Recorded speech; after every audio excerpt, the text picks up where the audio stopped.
Hello, and it's a reintroduction of the rubbish title card, books that inspire my reading and whatnot.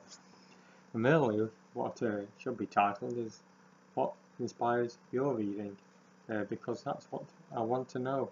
So please do comment, because I am genuinely interested in, what got you into reading, what continues to get you into reading.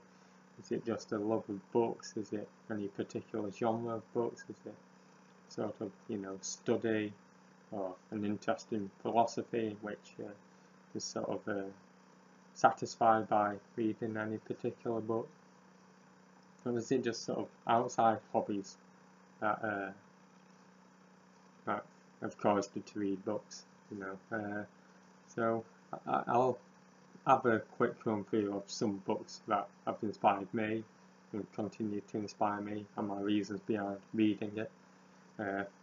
But I'm trying to be brief, because the last time I recorded this type of video it lasted 20 minutes, so I've decided to redo it because that's way too long. So first book, this is sort of representing the children's books, because most of my children's books have sort of rotted away, as with most of me, I think. But when you're a child, you sort of your books are sort of dictated by what your teachers read to you, what your parents read to you, and sort of what's in the classroom or what's in your parents' home that you can get into. I think Harry Potter is a good one, because it's one of those where the series grows up as you go along with it, and particularly for me, when I was reading it, I was growing up along with Harry Potter. I remember the fourth book, Goblet of Fire, about similar thickness to this.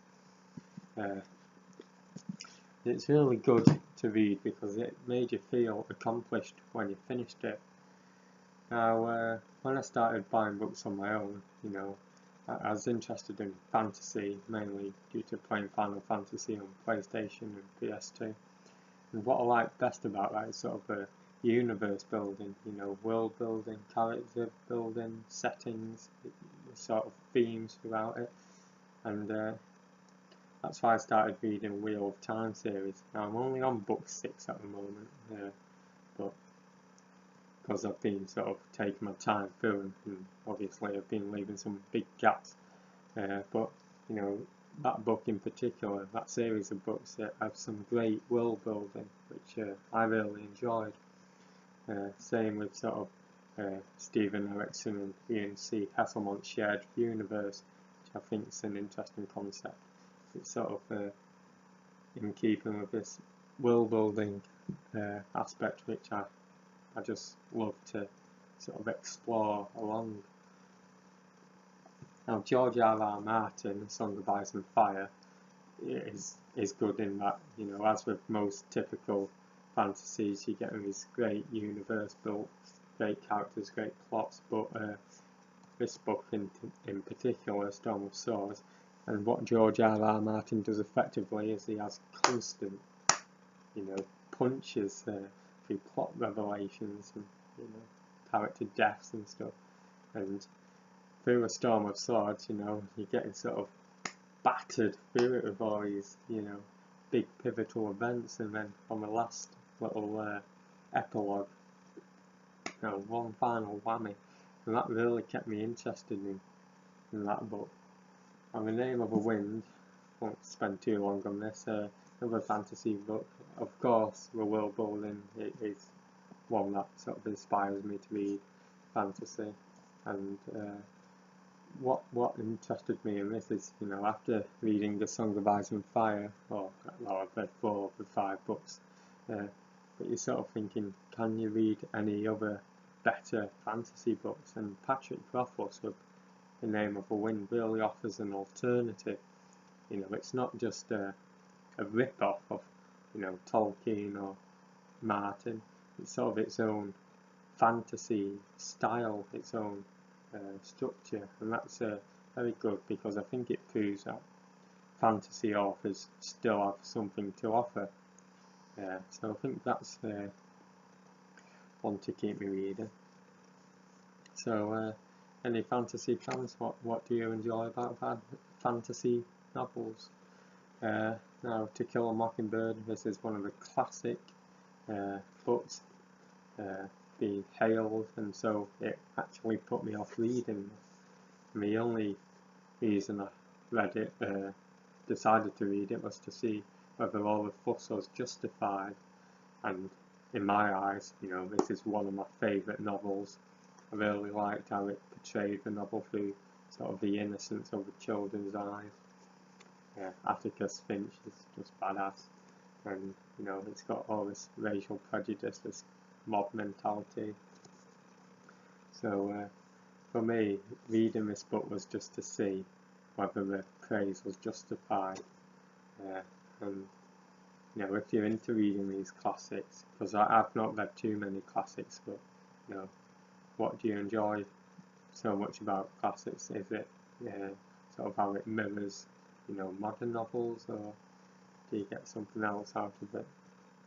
Maybe interpreting contemporary society or contemporaneous society. Now, when I buy novels in bookshops, I tend to buy a couple of books based on authors that I know, or novel series that I'm reading.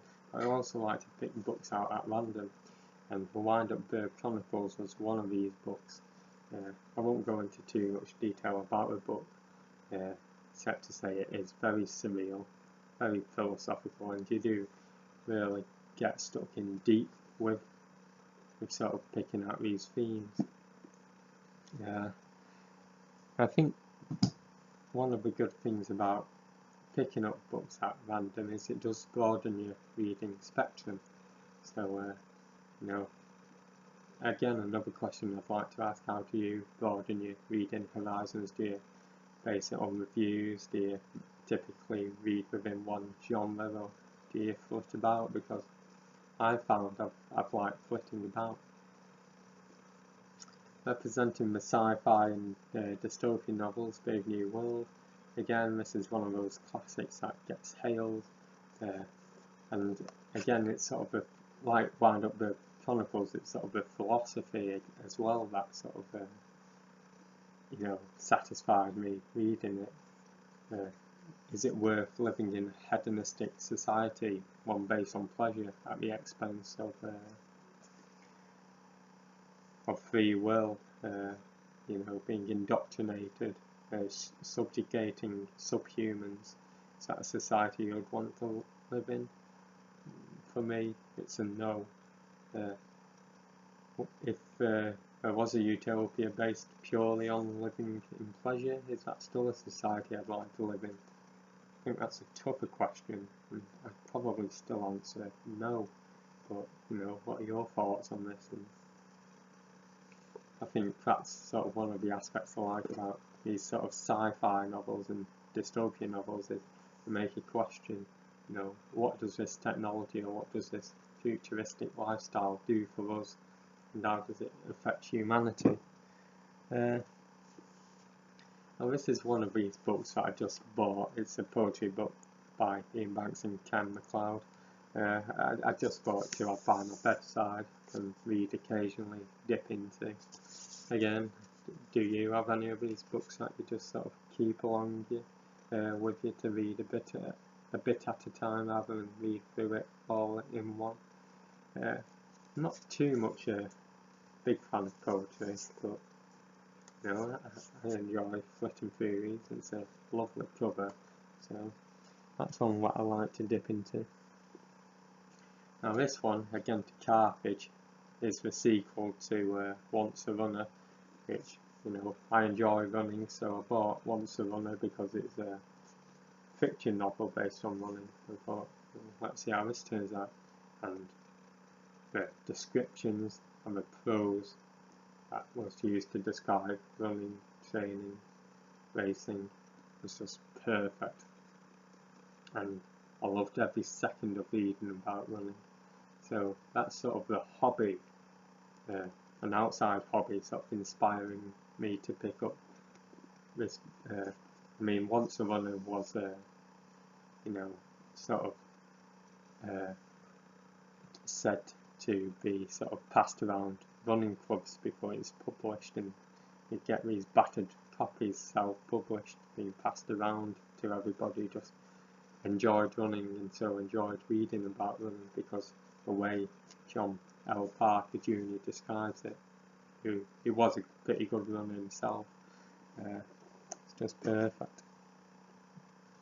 Now, again, I won't talk too much about this, but Cloud Atlas, David Mitchell, I bought this one based on reviews, and they sort of piqued my interest in this particular book. So, again, is there any reviews that piqued your interest in books, and have the books sort of justified the good reviews? And this one sort of stands amongst my favourite novels. So, you know, it's just reading so many good novels, I think, sort of feeds into my reading addiction, because I tend to have bouts of reading binges and reading hiatuses.